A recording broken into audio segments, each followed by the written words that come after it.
There is a lot of nuance to the minimisation, avoidance, evasion question. Just like old mate says, everyone should minimise their tax because tax minimisation is completely legal. Tax minimisation may be something as simple as running your investments through a family trust.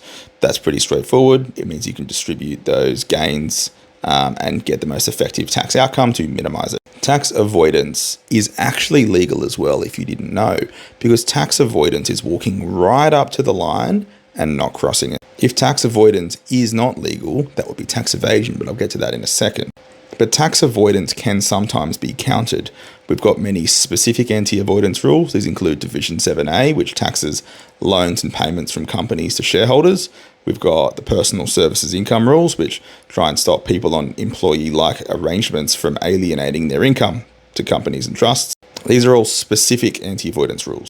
We also have general anti-avoidance rules. The general anti-avoidance rule says, if you enter into a scheme for the sole or dominant tax purpose of obtaining a tax benefit, all of these are specific defined terms, then the general anti-avoidance rule can apply to cancel your tax benefit.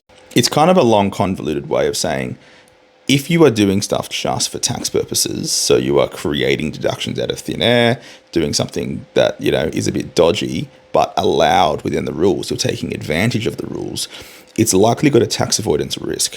Tax evasion is easy. You know it when you see it. Tax evasion is stuff like the TikTok GST BAS fraud. It's like not lodging your tax returns for 40 years so you don't pay any tax.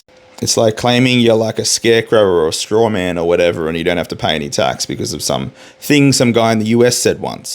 Tax evasion can attract criminal penalties in some cases.